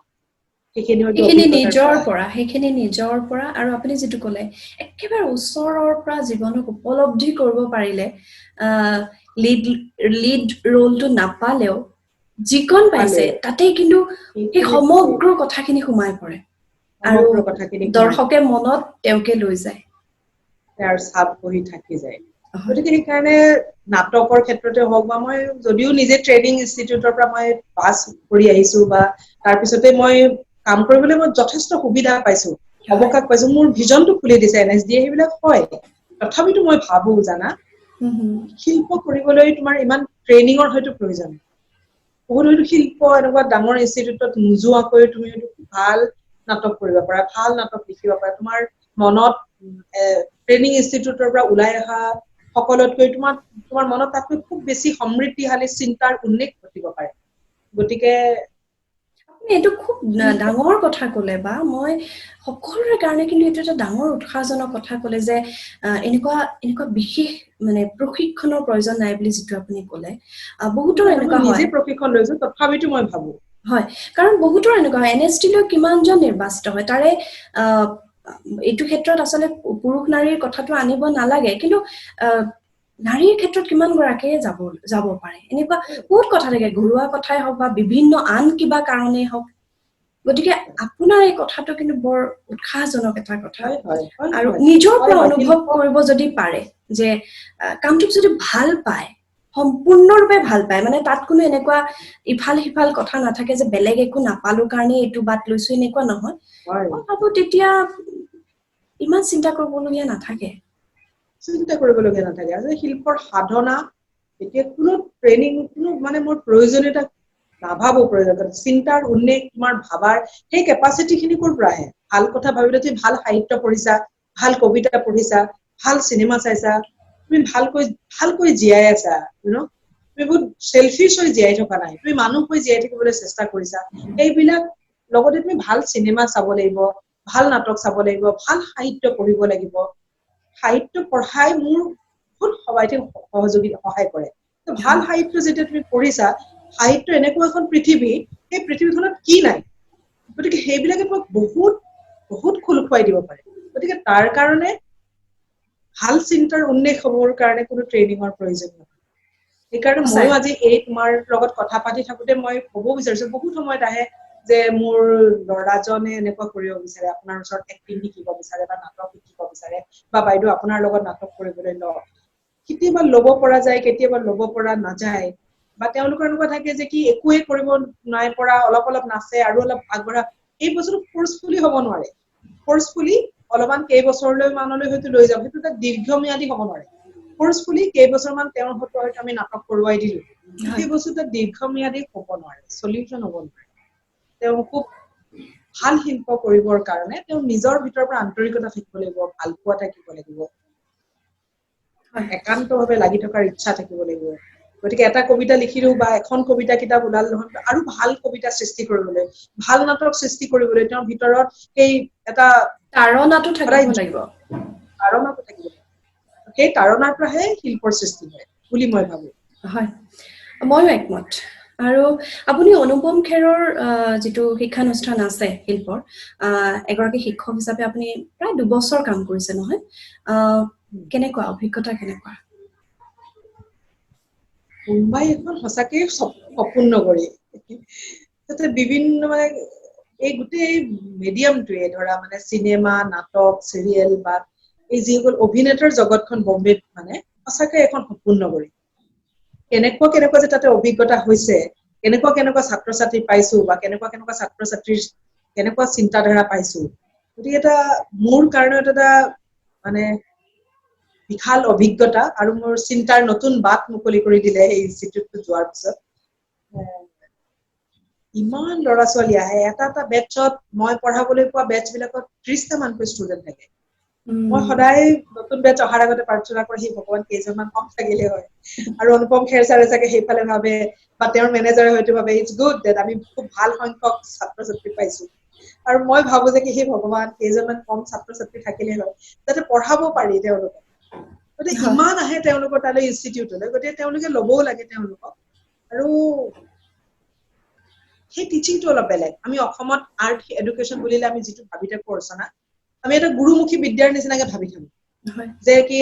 মই কিছুমান বস্তু দিছো মই কিছুমান শিকাইছো বা ময়ে শিকাইছো বা মই যি ইচ্ছা কৰিছো শিকাইছো এটা তেনেকৈ বস্তুটো গৈ আছে কিন্তু এক্টিঙৰ বা এনেকুৱা এটা কিছুমান যিবিলাক মই স্কিল্ড বুলি কওঁ যিটো তুমি ৰেফাৰো কৰিছা যে স্কিল্ড টেকনিচিয়ান বা স্কিল্ড আৰ্টিষ্ট বা স্কিল্ড লেবাৰ বা এই স্কিল বিলাক কিন্তু ডেভেলপ কৰিব পাৰে এই বস্তুবিলাকো কিন্তু অনুপম খেৰ ছাৰৰ ইনষ্টিটিউটত খুব গুৰুত্ব বা তেখেতৰ ইনষ্টিটিউটে নহয় বম্বেৰ যিবিলাক মানে এডুকেশ্যনেল ইনষ্টিটিউট আছে সেইবিলাকত সেই স্কিলটোৰ ওপৰত বহুত গুৰুত্ব দিয়ে কিছুমান বস্তু হয়তো শিকাব নোৱাৰি গভীৰ জীৱনবোধ হয়তো বুজাব পাৰি গভীৰ জীৱনবোধটো দি দিব নোৱাৰি গভীৰ জীৱনবোধৰ বিষয়ে হয়তো কথা পাতিব পাৰি সংবেদনশীলতাটো দি দিব নোৱাৰি তেওঁ তাৰ বিষয়ে অনুক্ৰিয়াই দিব পাৰি যে সংবেদনশীলতাৰ কিমান প্ৰয়োজন সমাজখনক চোৱা সামাজিকভাৱে জীয়াই থকা সমাজখনক অন্বেষণ কৰা সমাজখনক ব্যাখ্যা কৰা সমাজখনক বুজিবলৈ চেষ্টা কৰাটোৱে যে অভিনয়ত কিমান সহায় কৰে সেইখিনি ক'ব পাৰি কিন্তু সেইখিনি দি দিব নোৱাৰি তেওঁক দি দিব নোৱাৰো কিন্তু কিছুমান বস্তু আছে যিবিলাক বস্তু অভিনেতা অভিনেত্ৰীক আমি দি দিব পাৰো তেনেকুৱা বহুত বস্তু আছে যিবিলাকক স্কিলৰ ৰূপত বা তেওঁৰ ভইচ টেকনলজিৰ ওপৰত বা ডাইলগ ডেলিভাৰীৰ ওপৰত তেওঁৰ কিছুমান অভিনয় টেকনলজিৰ ওপৰত কেনেকৈ কৰিলে কোনফালে চাব কেনেকৈ কৰিলে কি হ'ব কেনেকৈ ক'ব লাগে ব্ৰিডিং বিলাক কেনেকুৱা এনেকুৱা বিভিন্ন ধৰণৰ টেকনিক আছে এই টেকনিক বিলাক এজন অভিনেতাক শিকাব পাৰে গতিকে এইটো খুব প্ৰফেচনেল ইনষ্টিটিউট আৰু বহুত ছাত্ৰ ছাত্ৰী সেই ইনষ্টিটিউটৰ পৰা ওলাই গৈছে কাম কৰি আছে টেলিভিছন আজিকালি ৱেব চিৰিজ বিলাক ওলাইছে চিনেমাত কাম কৰিছে আৰু মোৰ মানে সেই এটা চিষ্টেমেটিক ট্ৰেইনিং সেই বস্তুটোক মোক অনুপম খেৰ ছাৰৰ ইনষ্টিটিউটে মোক দিলে গতিকে চিষ্টেমেটিক ট্ৰেইনিং হ'ব পাৰে যিকোনো বস্তু এটা চিষ্টেমেটিকেলি মেথমেটিক্সো চিষ্টেমেটিক শিকি ল'ব পাৰি তেওঁ ফাইনেলি মেথমেটিচিয়ান হৈ গৈ নাই সেইটো মোৰ হাতত নাই কিন্তু আমি মেথমেটিক্সো এটা চিষ্টেমেটিকেলি শিকিব পাৰো ঠিক সেই ধৰণে অভিনয়টো এটা চিষ্টেমেটিকেলি শিকিব পাৰি যেনেকৈ বিজ্ঞান শিক্ষা বিজ্ঞানৰ দৰে এটা কলাও এটা চিষ্টেমেটিকেলি শিকিব পাৰি গতিকে মোৰ কাৰণে ডাঙৰ এচিভমেণ্ট তেওঁলোকৰ সৈতে 2 বছৰ এটাচ হৈ থাকিব পৰা কথাটোৱে মই নিজৰ জীৱনৰ কাৰণে বহুত শিকিলো আৰু মই সেইবিলাক এতিয়াও মই এপ্লাই কৰিব চেষ্টা কৰোঁ how to teach actors systematically হয়তো তেওঁ আজি স্কিলখিনি পাই গৈছে তেওঁ হয়তো নিজে অনুভৱ কৰিব লগাকৈ আৰু হয়তো সাধনাৰ প্ৰয়োজনীয়তা আছে এই বস্তুবোৰ খুব ভাল লগা অভিজ্ঞতা আৰু চ্যালেঞ্জিং এক্সপেৰিয়েন্স যথেষ্ট প্ৰত্যাহ্বান আছে মই এইটোৱে ক'বলৈ লৈছো যথেষ্ট প্ৰত্যাহ্বানমূলক এই কাম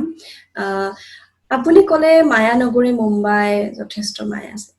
কেৱল অসম প্ৰেমৰ কাৰণে আপুনি অসমলৈ উভতি আহিলেনে বা অসমত কিবা এটা কৰো বুলি সেই মায়া এৰি গুচি অহা ইমান সহজ আছিল নে একচুৱেলি মই মোৰ বম্বে মই এনএছডিৰ পৰা ওলাই আটাইতকৈ প্ৰথমে এনএছডিৰ পৰা মোৰ বেটছৰ পৰা মই একেবাৰে প্ৰথমে মইহে বম্বেলৈ গৈছিলো যিহেতু মোৰ বেটছ ফ্ৰেণ্ডছ বিলাকে ভাবি আছিলে যে তাইতো বম্বেলৈ নাযায় তাইতো থিয়েটাৰে কৰিব এইটো এটা আণ্ডাৰষ্টুড আছিলে আৰু মোৰ ধাৰণা আছিলে যে যদি মই এবাৰ বম্বেখন চাই নাহো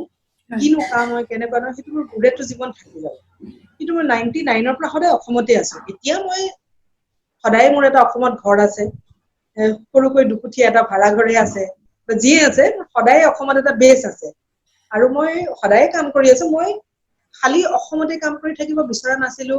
এটা সময়ত আহি পেলাই মই আহিয়ে কাৰ্বি নাটক কৰিলো নাগা নাটক কৰিলো নিখাৰ দাগিনী বুলি অনুপ হাজৰিকা আৰু পাকিজা বেগম, জংকী বৰঠাকুৰ, কপিল বৰা, ইহঁতক লৈ মই নিখাৰ দাগিনী মোৰ প্ৰথম অসমীয়া নাটক NSDৰ পৰা ওলাই আহি কৰিলো। হাউচফুল শ্ব'জ আছিলে, খুব ধুনীয়া মই ৰেছপন্স পাইছিলো, খুব ধুনীয়াকৈ মোক মানুহে গ্ৰহণ কৰিছিলে এজ এ পৰিচালক। মই টিকেট বিক্ৰী কৰিছিলো, আজিও কওঁ যে এইটো চেগতে মই প্ৰতিখন নাটকৰ টিকেট বিক্ৰী কৰো, এতিয়াও বিক্ৰী কৰিছিলো, আৰু মই পুৰা হাউচফুল শ্ব' গৈছিলে। গতিকে মই এজ এ পৰিচালক মই খুব চিষ্টেমেটিক ভাৱে অসমত কাম কৰি থাকিব বিচাৰিছিলো, আৰু মই কৰিও আছিলো। আৰু মই সেই জনগোষ্ঠীয় থিয়েটাৰটো সদায় বিশ্বাস কৰিছিলো যে অসমৰ চাগে ডিফুত থকাৰ কাৰণে মোৰ সেই এটা টান এটা আছিলে যে কি জনগোষ্ঠীয় ভাষাবিলাকৰ নাটক হোৱাটো খুব প্ৰয়োজন। সেইকাৰণে মই ঢুকি পোৱা আটাইতকৈ সহজ আছিলে কাৰ্বি, ৰংফাৰ্বি ৰম্বে কৰিলো, থং নংবে কৰিলো, বা তাৰপিছত নাগাত কৰিলো, তাৰপিছত বড়োত কৰিলো, তাৰপিছত মই বিভিন্ন ঠাইত গৈ গৈ সৰু সৰু কৰ্মশালা কৰিলো। নাগালেণ্ডত এতিয়াও মই 5 দিন 7 দিনৰ কাৰণে কেতিয়াবা গৈ মই কৰ্মশালা কৰি আহো, যিকোনো এটা গ্ৰুপক তাৰমানে সহায় সহযোগিতা আগবঢ়াই থৈ আহো, তেওঁলোকে এই গ্ৰুপটো চলাই লৈ গৈ থাকিবৰ কাৰণে। কিন্তু সেই বম্বেৰ এবাৰ উভতি আহিছো, বম্বেৰ মোৰ মায়া শেষ হৈ গৈছে যে মই বম্বেত এনেকুৱা কমাৰ্চিয়েল কাম হয়, কিমান ফাষ্ট, কিমান দ্ৰুত গতি, কিন্তু মোৰ নাটকে সদায় আছিলে, আৰু নাটকেই মই এতিয়াও কৰি আছো। এতিয়াও ধৰা বছৰত 3খন নাটক 4খন নাটক মই কৰো। অসমত নকৰিলেও হায়দৰাবাদ, কেৰেলা,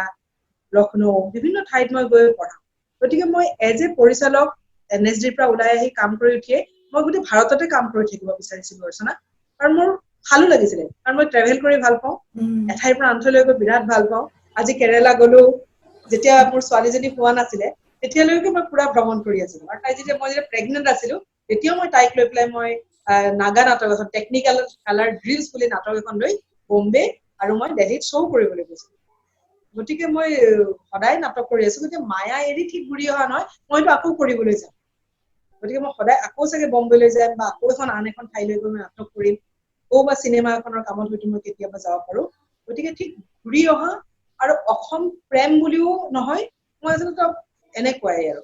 মই এনেকে থাকি ভাল পাওঁ, ভ্ৰমণ কৰি ভাল পাওঁ, 2-2.5 মাহৰ পিছে পিছে কৰবাত যাবলৈ পালে ভাল পাওঁ, নতুন মানুহৰ লগত কাম কৰি ভাল পাওঁ, নতুন ধৰণৰ অভিজ্ঞতা হয়, চেলেঞ্জ হয়, আৰু সেইকাৰণে মই ভাবো বিভিন্ন ধৰণৰ মই কাম কৰি থাকিব পাৰো। আজি কেৰেলাতো গৈ কৰিব পাৰিলো, হায়দৰাবাদতো গৈ কৰিব পাৰিলো, ভাষা নাজানো, কৰ্ণাটকতো গৈ মই কন্নড় ভাষাত নাটক কৰি আহিলো। গতিকে চেলেঞ্জ বিলাক মই সদায় লৈ থাকো, আৰু মই চাগে এনেকুৱাই এনেকুৱাই। আপোনাৰ কথাৰ পৰা এটা কথা সুধিব বিচাৰিছো, বিভিন্ন ঠাইত নাটক কৰিছে, বিভিন্ন ঠাইত বিভিন্ন ভাষাত নাটক লিখিছে, দৰ্শক বিভিন্ন ধৰণৰ পাইছে, এই নাটকক লৈ সম্পৰীক্ষাও হয়তো কোনোবা সময়ত কৰিছে, কাৰণ সময়ৰ লগে লগে বহুত কথা সলনি হয়, নাটকৰ ক্ষেত্ৰতো সলনি হয়। এটা প্ৰশ্ন, মানে ঠিক প্ৰশ্ন নহয় যে সকলোতেতো দৰ্শক বা যিসকল অভিনয় শিল্পীক লৈয়ে আপুনি কাম কৰিছে, অকনমান সুকীয়া ধৰণৰ হয় চাগে, নহয় তেওঁলোকৰ গ্ৰহণ কৰাৰ যিটো কথা, আপুনি আটাইতকৈ ক'ত ভাল পাইছে বাৰু কাম কৰি? আটাইতকৈ মানে যদি ক'ব বিচাৰে যে এইখিনি ঠাইত কিন্তু এই শিল্পটোৰ আদৰ বা এই শিল্পটোৰ লগত জড়িত মানুহৰ মানে সন্মান অকনমান সুকীয়া ধৰণৰ ক'ব বিচাৰিব নেকি এই কথাটো? মইতো অসমতেই কাম কৰি ভাল পাওঁ, আটাইতকৈ বেছিকে অসমীয়া নাটক কৰিয়ে, মানে অসমীয়া নাটক মানে কি, অসমতে নাটক কৰি থাকি মই ভাল পাওঁ। আৰু যদি ইয়াতেই খুব সুন্দৰ পৰিৱেশ এটা মইও নিজাকৈ সেইখিনি গঢ়ি তুলিব মই পাৰা নাই, বা মইতো তেনেকুৱা এটা মই কৰিব খোজা নাই যে মই এটা নিজাকৈ ৰেপাৰ্টৰী কোম্পানী বা নিজাকৈ মাতি লৈ বা নিজাকে সেই নাটকৰ একেখন ঠাইতে, মোৰ চাগে সেই ধৰ্মটো মোৰ লগত নাই যে কি মই নিগাজি। মই যিহেতু ভ্ৰমণ কৰিয়ে ভাল পাওঁ, ইমান নিজাকৈ গোটেই জীৱনটো জীয়াই আছো যে নিজে যেনেকে ভাল পাওঁ তেনেকে জীয়াই থাকো, যিয়ে মন যায় মই তাকে কৰো। গতিকে মই নিগাজি নকৰিলো, তথাপিতো কিন্তু অসমীয়া নাটক কৰাৰ যিটো আনন্দ, বা অসমতে মই কাম কৰি ভাল পাওঁ, আৰু অসমৰ ক্ষেত্ৰখনতে মই আৰু কাম কৰিব বিচাৰো, আৰু ধুনীয়া ধুনীয়াকৈ নাটক নিৰ্মাণ কৰিব বিচাৰো, অসমৰ কলা কৌশলীৰ লগত কাম কৰিব বিচাৰো, ইয়াৰে থলুৱা। কিন্তু মই যিমানেই বাহিৰলৈ গৈ মই কাম কৰি আহো, মই সিমানেই সমৃদ্ধিশালী হৈ আহো। আজি যদি মই ধৰা তুমি এখন কোনোবা ঠাইত কবিতা পাঠ কৰিবলৈ গলা, কাইলৈ কৰবাত এটা গল্প প্ৰকাশ হ'ল, গতিকে সেই বস্তুবিলাকে তোমাক দুজন পাঠকে তোমাক দুটা কমেণ্ট দিলে, দুজন ক্ৰিটিকে তোমাক দুটা কমেণ্ট দিলে, এইবিলাকে যদি তোমাক সমৃদ্ধিশালী নকৰে। ঠিক সেইধৰণে মোকো, মই যেতিয়া কেৰেলাত এখন নাটক কৰিব যাওঁ, এটা বিভিন্ন ধৰণে তেওঁলোকৰ লগত মিলি মই তেওঁলোকৰ ভাষা, তেওঁলোকৰ এটা থিম লৈ পেলাই মই নাটক কৰো, গতিকে তাৰ পৰা মই বহুত কথা শিকি আহো, বহুত মই কনফিডেন্স লৈ আহো। কিন্তু সেই এখন ঠাইৰ পৰা লৈ অনা কনফিডেন্স খিনি মই আকৌ ইয়াত কাম কৰো, আকৌ ইয়াৰ পৰা কিছু কনফিডেন্স লৈ মই আকৌ আন এখন ঠাইত এটা নাটক পৰিচালনা কৰিবলৈ যাওঁ গতিকে শিল্পৰ জীৱনটোত সদায় চ্যালেঞ্জ বিলাক মোৰ মতে থাকিব লাগে মানে সদায় নতুনত্বক ফেচ কৰাৰ এটা ক্ষমতা মই গঢ়ি তুলিবলৈ মই সদায় নিজৰ লগত চেষ্টা কৰি থাকো যে কি যিকোনো এটা চ্যালেঞ্জ ল'ব পৰাৰ ক্ষমতা আজি ধৰা এইটো এই কেনে এটা মহামাৰীৰ দিনত মই প্লেটখন উলিয়াই পেলাই আকৌ এবাৰ কৰিছো মই এইবিলাক কথা চাই আছো যে হওঁতে শেক্সপিয়াৰে কি কৰিছিলে বা কোনে কি কৰিছিলে কি হয় মই আৰ্ট হিষ্ট্ৰী বিলাক চাই আছো শিল্পকলা পেণ্ডামিকৰ পিছত মহামাৰীৰ পিছত কেনেকৈ ইতিহাস সলনি হৈ যায় আজি আৰ্থিকভাৱে মই নিজে কিমান জৰাজীৰ্ণ মোৰ আৰ্থিক হেৰিটো ইমান ভাঙি পৰিছে তো ময়ে জানো কিন্তু মোক একোৱে মোক এনেকুৱা যিকোনো এটা ধুমুহাই মোক চুই যাব নোৱাৰে আই থিংক মই ভাবো যে কি বিভিন্ন ধৰণৰ এই ঠেলা ফেঁচা বোকা পানী মাটি এইবিলাকে হয়তো মানুহৰ জীৱনটো গঢ় লৈ বেছিকৈ শক্তিশালী কৰে বেছি শক্তিশালী কৰি তোলে তোমাক চ্যালেঞ্জিং কৰি তোলে আৰু যে ভাল দিন আহিব আৰু আমি ভাল কৰিব পাৰিম আজিতকৈ আৰু ভাল হ'ব আৰু দুমাহ বা এতিয়া ধৰা প্ৰতিদিনে আমাৰ অসমত আমাৰ সংখ্যাৰ যিটো গ্ৰাফ দাগেডাল বাঢ়ি গৈ আছে বিভিন্ন ধৰণৰ কথা আহিছে বা আমি মহামাৰীৰ লগতে আমি হয়তো আৰু 2-2.5 বছৰ 3 বছৰ কোনো নিৰ্ধাৰিত সময় কোনো নাই আমি একো আমাৰ এতিয়া প্লেনিং নোহোৱা হৈ গ'ল আমি আমাৰ একো প্লেনিং নাই অকল আৰ্টিষ্টৰে নহয় ইকনমিৰ একো প্লেনিং নোহোৱা হৈ আছে সবেই এটা সুস্থিৰ কৰিবৰ কাৰণে আগলৈ একো প্লেন কৰিব নোৱাৰিলে আগৰ দুদিন কি হ'ব আমি নাজানো অহা জুন মাহটো আমাৰ কেনেকৈ পাৰ হৈ যাব যাকে আমি নাজানো কেনেকুৱা এটা চ্যালেঞ্জিং এটা সময়ত আমাক প্ৰকৃতিয়ে আনি থিয় কৰাই দিছে এনেকুৱা মুহূৰ্তটো আমাক এই যে প্ৰতিদিনে যদি আমি নিজৰ যিটো কৰ্ম কৰো এই কৰ্মত যদি এই চ্যালেঞ্জ বিলাক লৈ থাকো আমাক চাগে আৰু শক্তিশালী কৰে হয় ঠিকই কৈছে বা আসল কথা এটাই সুধিবলৈ ৰৈ গৈছে মোক জিৰচঙৰ সপোনটো নিশ্চয় লগত আছিলেই কেতিয়াৰ পৰা আনুষ্ঠানিকভাৱে জিৰচং আৰম্ভ হৈছে মই এনএছডিৰ সেকেন্ড ইয়াৰত যেতিয়া পঢ়ি আছিলো মই খুব আগতীয়াকে ভাবো বুলি কয় আৰু মই হায়াৰ সেকেন্ড এনএছডিৰ সেকেন্ড ইয়াৰত থাকোতে মই ভাবিলো যেহেতু অসমলৈ মই ঘূৰিয়ে যাম গতিকে মোৰ সেই যে বম্বেলৈ অহা যোৱাটো চলি থাকে সেইটোৰ বা বেলেগ ঠাইলৈ যাওঁ আহো মই বহুত দীঘলীয়া দিনো থাকো অলপ দিনৰ আগতে দিল্লীত গৈ মই 2.5 মাহ থাকি আহিলো ছোৱালী ইয়াত আৰু মই তাত 2.5 মাহ থাকি মই এনএছডিৰ থাৰ্ড ইয়াৰৰ লগত এখন নাটক কৰি আহিলো গতিকে এই যে যোৱা অহা বিলাক কৰি থাকো সেই যোৱা অহা বিলাক কৰি থাকিলেও মই এনএছডিৰ সেকেন্ড ইয়াৰতে মই নিশ্চিত আছিলো যে ফাইনেলি মই অসমতে থাকিম আৰু অসমেই মোৰ ভেটি সেইকাৰণে মই আহি এনএছডিৰ সেকেন্ড ইয়াৰত থাকোতে সামাৰ ভেকেশনত আহি পেলাই ডিফুত মই জিৰচং থিয়েটাৰ খুলিছিলো মোৰ কেইবাজনো সহযোগী আছিলে তাৰে কেইবাজনো এতিয়া বেংকৰ কৰ্মচাৰী এজন হৈছে চক্ৰ ঠেঙাল তেওঁ বিজয়া বেংকত কৰে এজন সুৰজিত শৰ্মা বুলি আছে তেওঁৰ ইহলীলা সম্বৰণ কৰিলে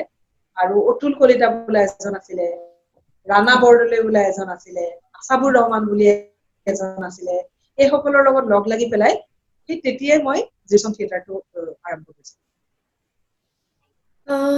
এই জিৰচঙৰ সপোন সদায় আছে লগত হয়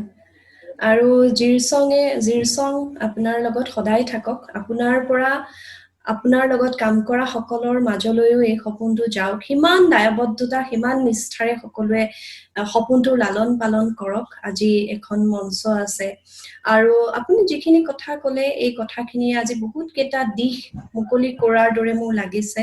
কথাবোৰ মানুহে ভাবক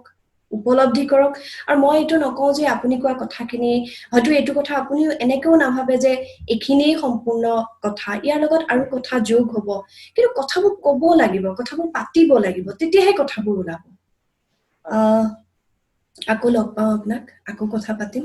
আজি যিখিনি কথা পাতিলো এই কথাখিনিয়ে কিন্তু মই সমৃদ্ধ হলো বহুত ধন্যবাদ বা মোৰ খুব ভাল লাগিলে কাৰণ এনেকুৱা এটা সৃষ্টি কাৰণ মই তোমালোকে কৰা এই কথা পাতো আহকৰ মই আজি গোটেইকেইটা মই চাব পৰা নাই মই কেইবাটাও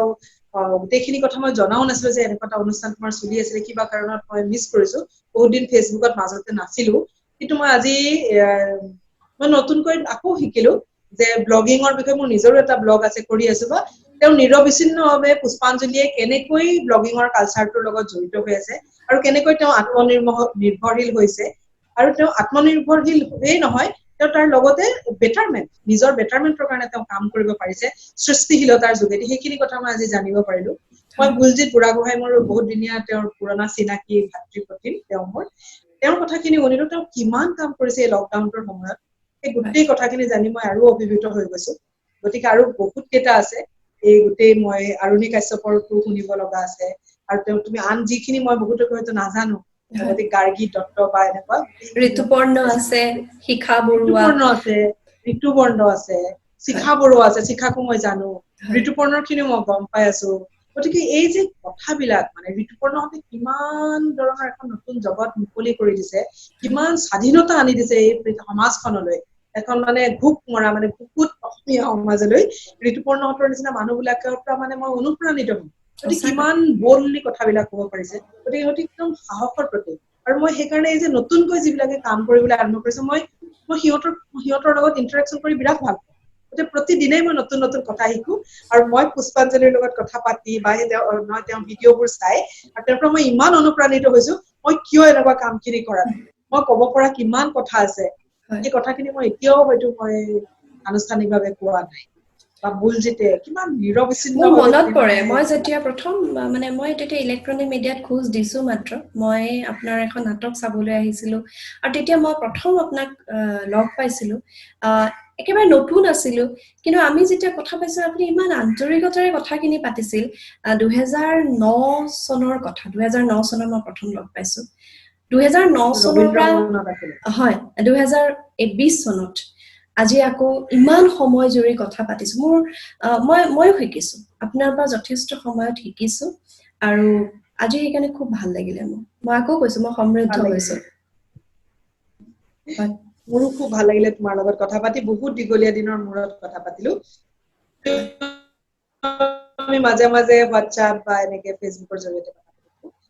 ধন্যবাদ ৰচনা থেংক ইউ বহুত বহুত ধন্যবাদ আজিৰ এই সময়খিনিৰ কাৰণে হয় ভালে থাকক আৰু যিসকলে অনুষ্ঠানটো চাই আছে সকলো ভালে থাকক কুশলে থাকক আমি কিছুমান কথা নতুন ধৰণে ভাবিব লাগিব আৰু আমাৰ কথাৰ লগত আনৰ কথাবোৰ আমি যোগ কৰিব লাগিব আমি কিছুমান কথা সলনি কৰিব লাগিব কিন্তু আমি কেতিয়াও হাৰি যাব নালাগিব গতিকে যদি হাৰিও গৈছো জীৱনত যেটো হৰাজিকা আছে আমি আকৌ উঠিব লাগিব আকৌ খোজ ল'ব লাগিব কুশলে থাকক আজিৰ কথা বতৰা হওক ইমানতে সামৰিছো ধন্যবাদ